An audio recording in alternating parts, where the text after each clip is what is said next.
with basically, but do you rent or do you have a mortgage? I have a mortgage. Okay. How much do you have left on that? I have about 130,000. 130. I love how the way you say thou. And and okay, awesome. 130,000. Okay.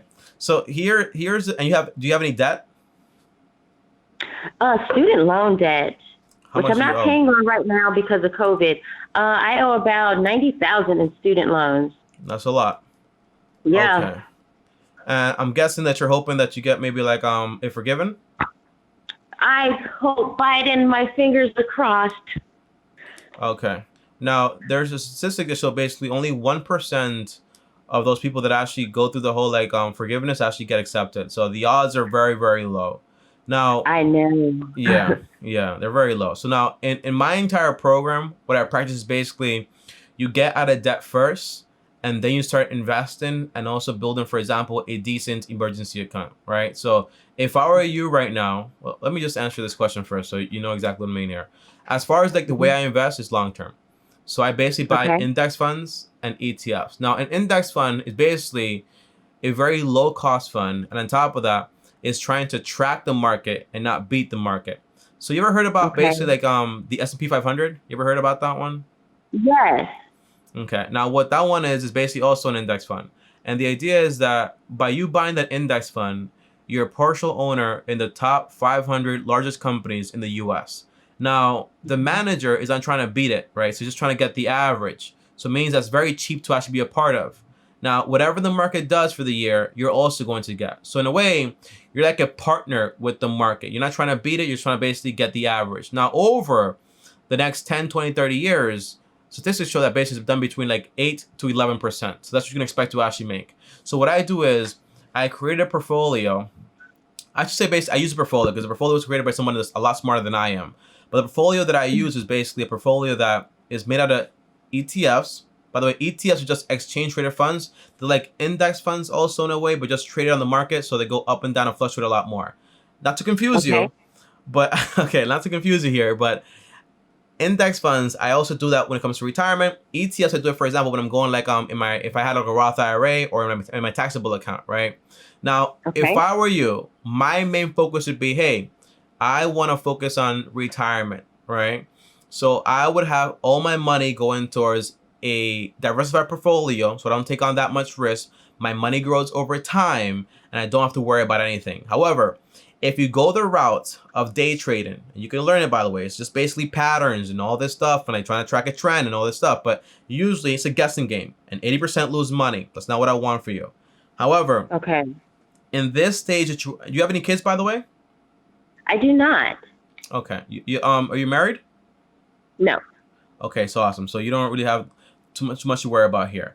But my main focus would be basically, hey, I want to save $1,000 right now, right? I want to Hmm. pause all my investments and I want to work towards erasing this debt. That's the core idea.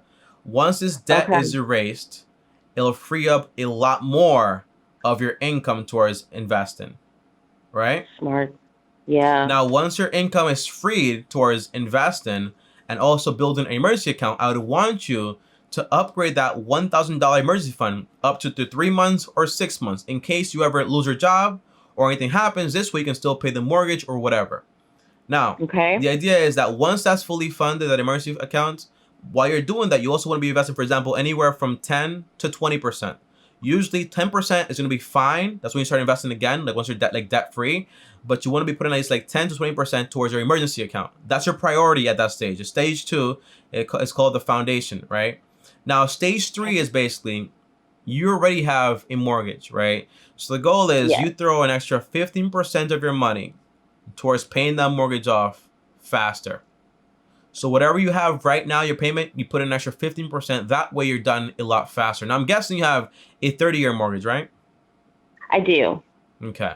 What I usually recommend is get a 15-year mortgage because the goal is to own a house, not to finance a house forever, right? Okay. Yeah. Okay. Yeah. Yeah. Yeah. But the idea is that if you're putting an extra 15% towards that mortgage, you'll be done a lot faster. And you're also investing at the same time to take advantage of compound interest. Now, what are you investing into? You're investing, for example, into index funds, right?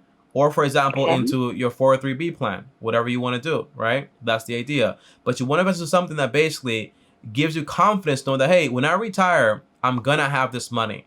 Now, as far as priorities, I'd probably max out my Roth IRA first and then put the rest of the Okay. money into, for example, well, no. I would go ahead and take all the free money possible from my employer. So ask them, up to Okay. what point do you match? When they tell you, hey, we max up to 6% of your salary or 10% of your salary, you say, okay, I want to invest that much. Take all that free money. Whatever money's left over, you put it, for example, into your Roth IRA. That way you have more control. And then what you want to do next is just throw in the extra money towards the mortgage. Now, once this mortgage is done, what does this mean, right? It means you have all this income. Your shelter expense is so low to this point where you don't have to worry. And all you have to do is basically keep investing and enjoy a lot more of your money. That's the core idea. Yeah, it is. It Okay? is. Yeah. Yeah. And let me tell you something too, right? YouTube is a cool place, but it's also anyone can give advice, right? And it can say like, you know what, go into day trading and then give up your very good career that you have right now as a teacher.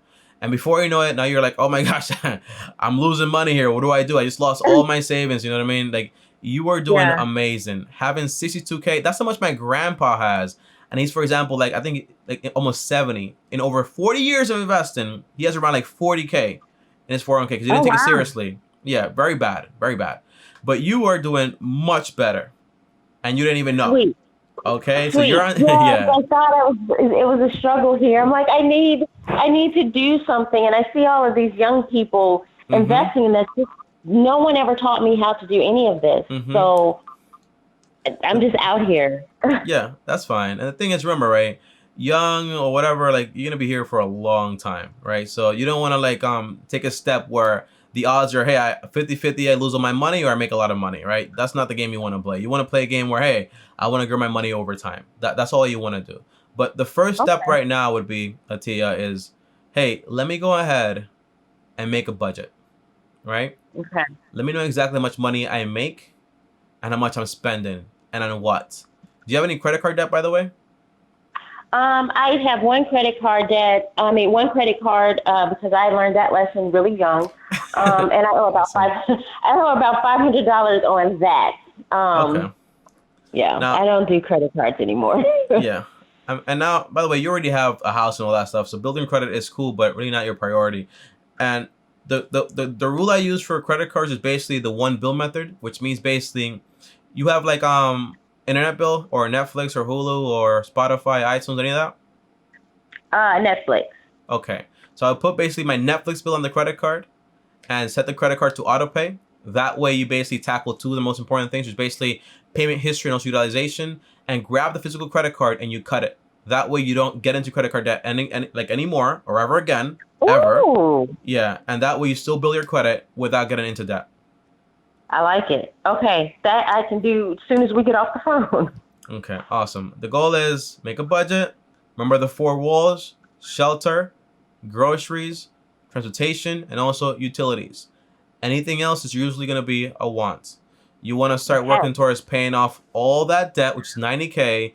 If you're very, very conservative, you can pay that off, for example, in 2 to maybe 2.5 years. Now, in 2.5 years, you're 100% debt free, which is an amazing feeling. It's hard to think about that milestone. And right now, I'll Oh wow. pause. Yeah. And right now, for example, I will pause all of my investments, right? But I still want you to Okay. keep the habit, right? So the way the budget works is basically you have 6 accounts. You have the first account being, for example, emergencies. So just save $1,000. So if anything does happen, you have that money there. And also put, for example, 1% of your money into that. So it starts building up a little bit.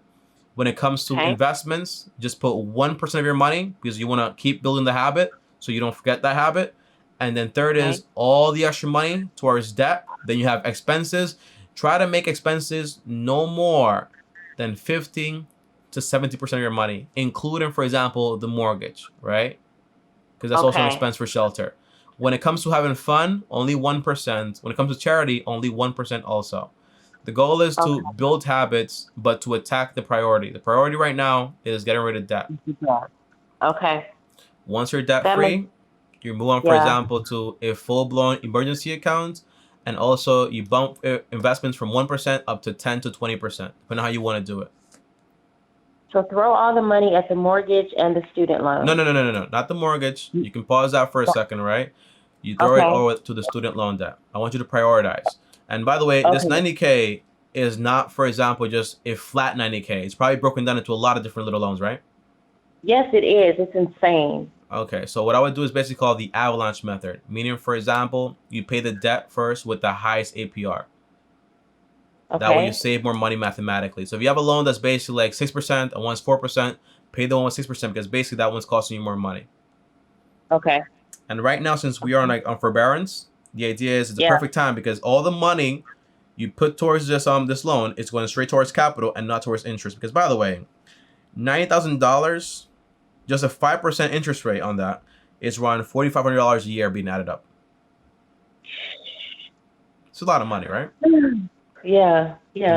My stomach, it makes my stomach hurt. But the good thing is that basically you're gonna be fine. You're gonna be fine because you have like a decent amount of money in investments. In 2 to 3 years, you're done with this debt, and then once you're done with that, you have your full emergency accounts. You have your investments, and once you're done with the emergency account, you can say, hey, I'm gonna throw extra money towards this mortgage. Finish off paying it, for example, in maybe like you're at 130. So let's say, for example, like 5 to 7 to 9 years, right? And once that's paid off, imagine, for example, your life. What would it look like? Maybe like in 10 years from now, you're debt free. 10 years from now, that would be insane. Yeah. I could breathe. Yeah, like, exactly. I feel like I can't breathe right now. Yeah, exactly. Because you owe 130, you owe 9,000 together. That's a lot of money. It's like 220, isn't it? Yeah, 220. Yeah. And then the 500, so $220,000 and $500 from the credit card debt, right? So yeah.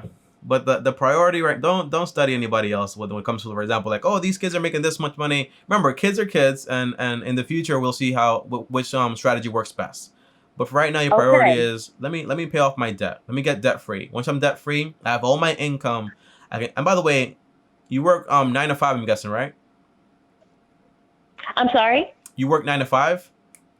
Not really. My hours are pretty short as a professor. I'm usually done by noon, but when I have to grade, that'll take me 9 to 5. Okay. And you have a car? Yes, it's paid off.